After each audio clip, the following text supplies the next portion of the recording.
If we were living in an indigenous culture and we were feeling blue or flat, rather than going to a medical doctor to take the quick fix of antidepressants, something that's so very prevalent in our society today, we would probably go and see a spirit doctor, a shaman.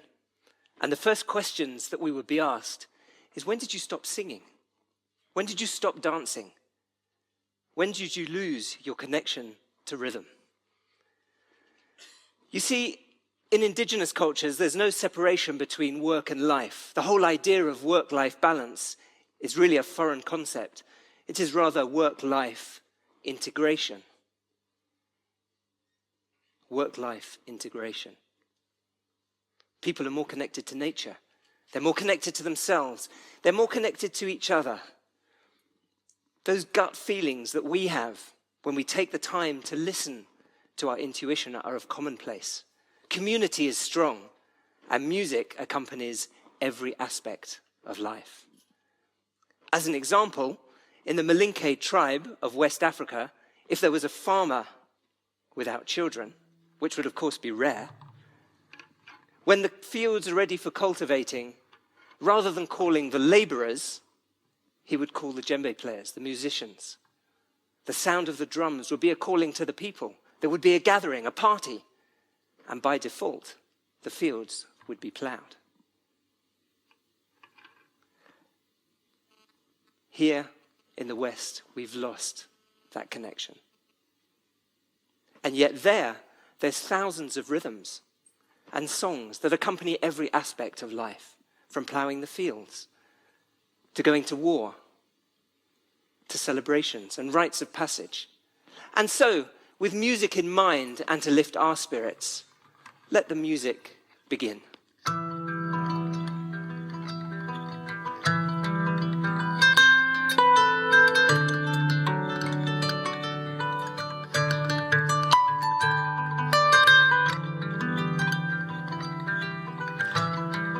Now, I'm not suggesting that we should have music blaring at work or even playing. For most of us, that's not even a possibility.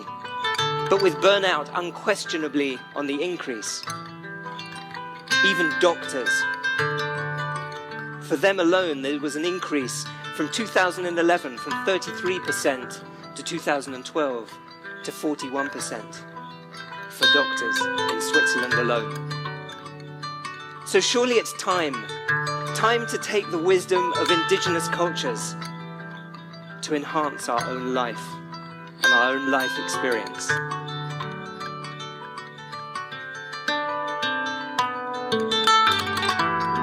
It's a huge honor and privilege for me today to be joined on stage by world-renowned Kora player Seckou Keita.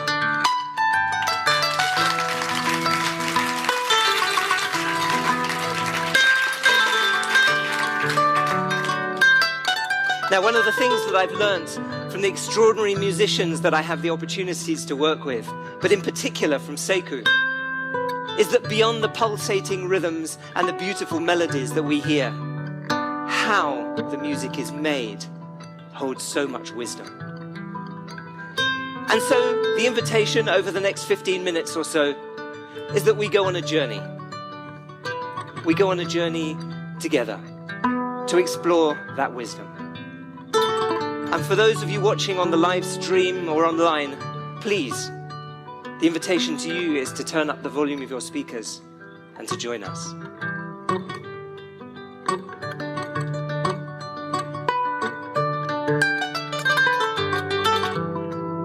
Let's just take a moment to consider what's being asked of us today. To be inspirational. But what does this really mean? You see, if we take the word inspire and we trace it back to its Latin roots, we learn that the true meaning, the true definition of the word, means to infuse with breath. Not something that we think about. So let's start by taking a breath. Please, take a breath. Take a breath. And take another breath. And take another breath. And take another breath. And now I'd like to try something. please, allow a breath.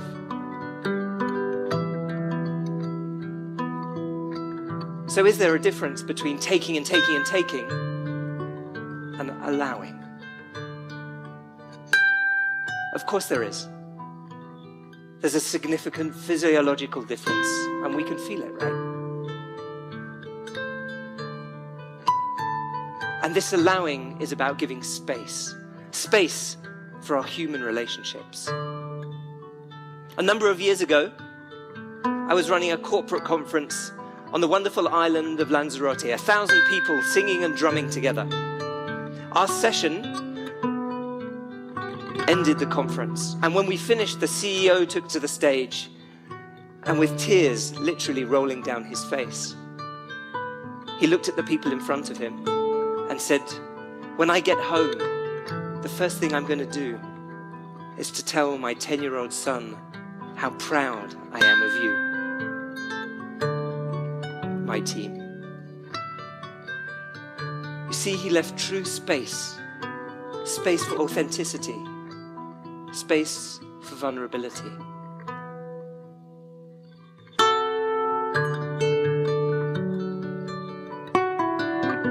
When we took the plane back to Paris, we ran into a few of the participants, and all of them only had extraordinary words to say about their boss.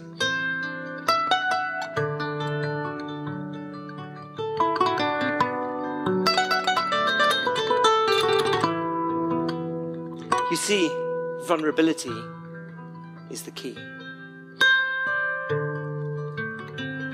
Researcher, writer, and TED speaker Brené Brown, who dedicates her life to studying vulnerability and to applying the findings to her own life,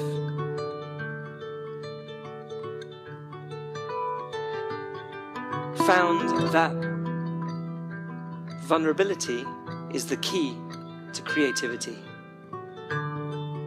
And without creativity, there's no music. You see, it's all about giving space. Space to find a different way to be. And it's about listening. Who here thinks that music is all about what is played? Of course it is. But music is also created from the silence between the notes that are played. It's about listening.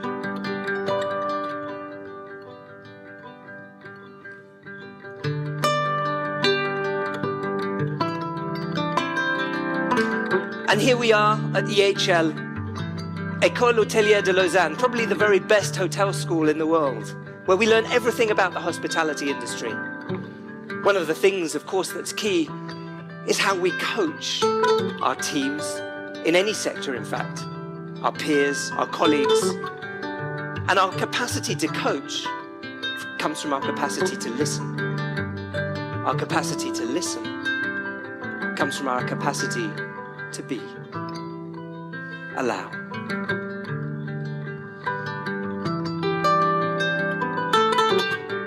In Ernst Jochim's book, The Third Ear, an extraordinary work where we can learn everything about the ear that we could ever possibly want to know, we read that the cochlea, the part of the ear that we use for listening, is fully formed at just 4.5 months in a human fetus.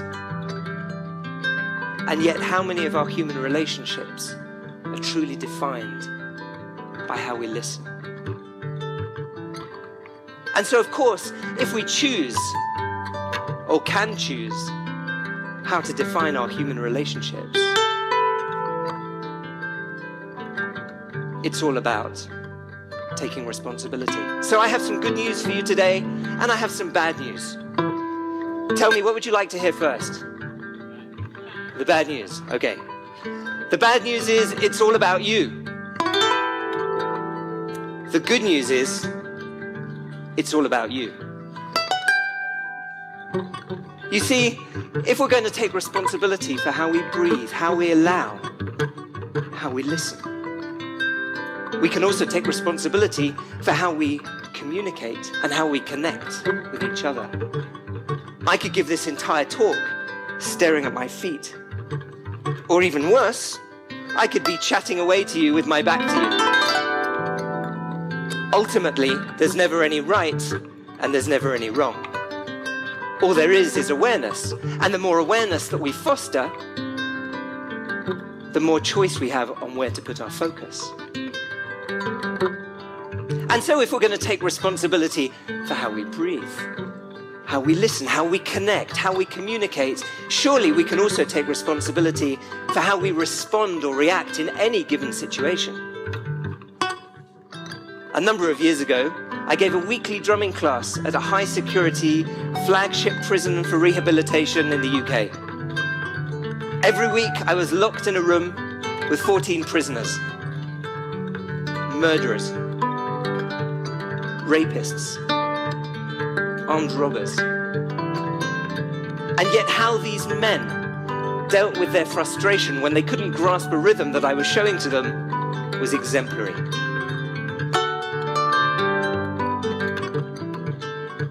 They stopped. They took a breath. They allowed a breath. They watched. They listened. And they had another go. How they dealt with their frustration was certainly much better than the way I dealt with my frustration when I was learning to drum in West Africa. I was a skilled production manager and associate producer for BBC documentaries before I packed in my job to immerse myself in African music. My job was purely functional, and looking back on it, that's one of the reasons why I quit and took myself off to West Africa to study in Guinea, Gambia, and Senegal, the djembe. During the first few weeks, I had a miserable time.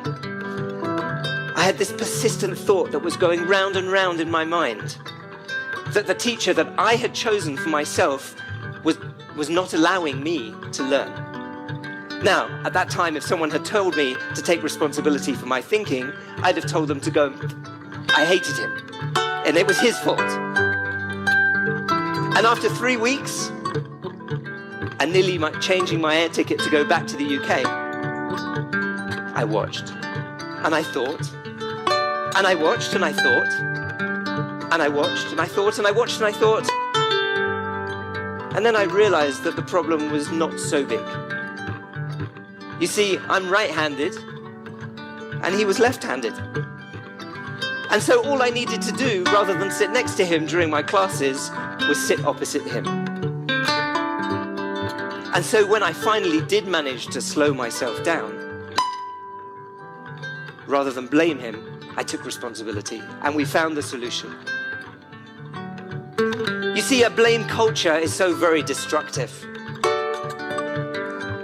It destroys collaboration. It destroys trust, and it kills creativity. And yet, how many of us actually are aware that when we point one finger at somebody to blame them, we're actually pointing 3 fingers at ourselves? You see Seckou when he plays the Kora, he's pointing every finger at himself.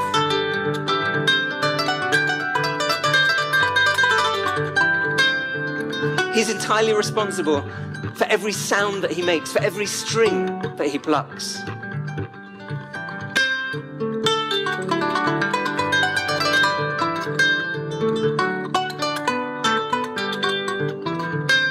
One of the other things that never ceases to strike me is how these extraordinary musicians use their body. Let's just take a moment to observe Seckou. He's sitting up straight. He's smiling. He always smiles, by the way. He's completely connected with himself, and yet completely aware of what's going on around him.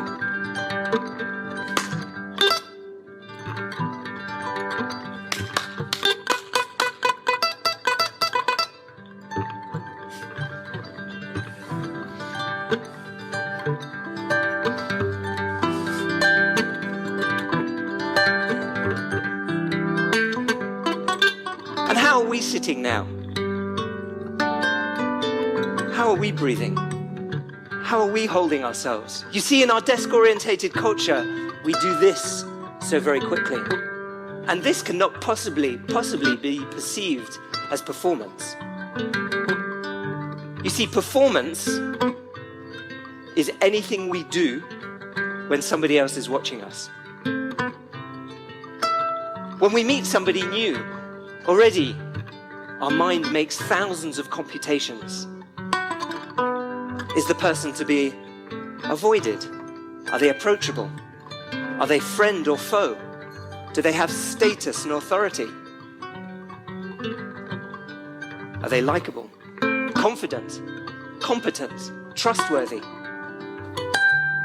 Researchers from the departments of neurology and psychology at Harvard and New York universities discovered that in just 7 seconds, we make 11 major decisions about somebody when we first meet them.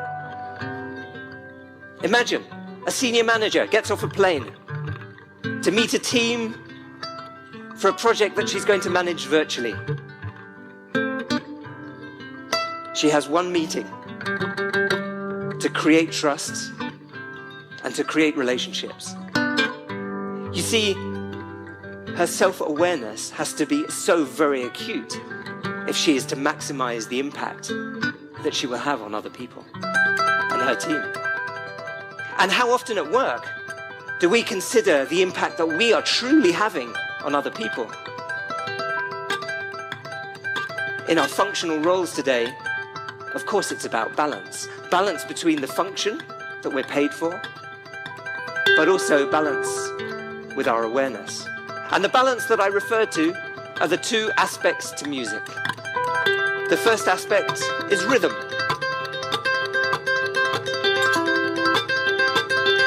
Rhythm is vertical. We know this. If we see somebody lying in a hospital bed attached to a heart monitor, we see on the screen, beep, beep, beep, beep, beep. And rhythm implies function. It's action. And then, of course, the other part of music is harmony, melody.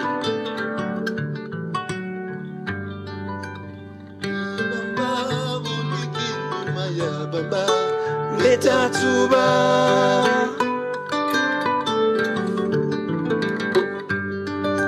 iye bamba uliki nyuma ya bamba. Metatuba.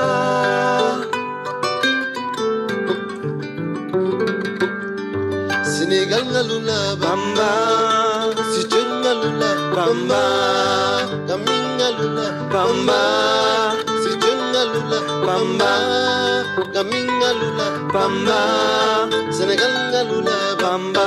Ayala khailalla woliki nyuma ya bamba, Betatuba. You see, it's about harmony. It's about resonance. And if we consider resonance, are we even aware whether we speak at the end of an in-breath or the end of an exhale? You see, singers in indigenous cultures, they know this instinctively without the need of taking any voice training.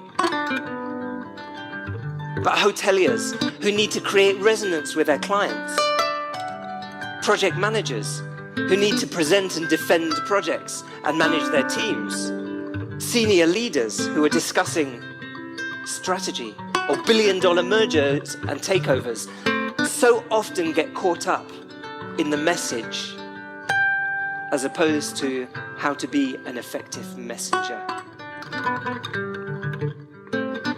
And all of this is about awareness.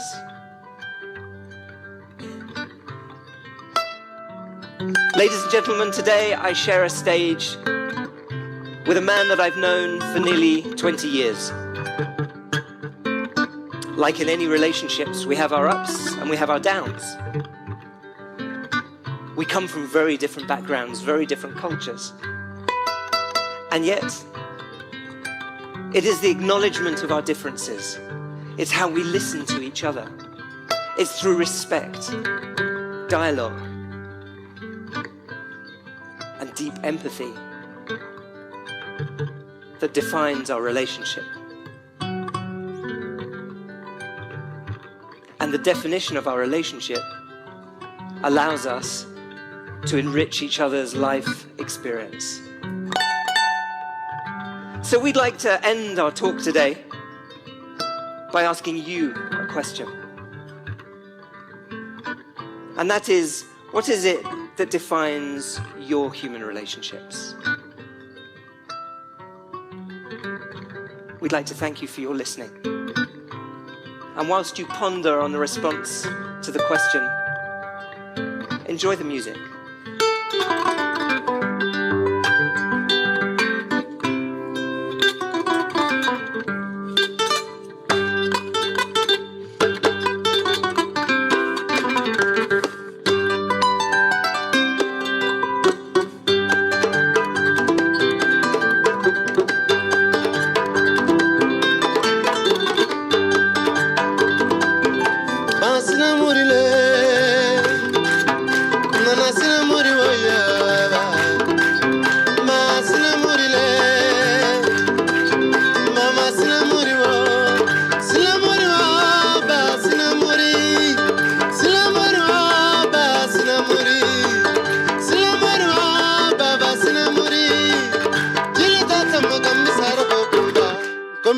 Latina.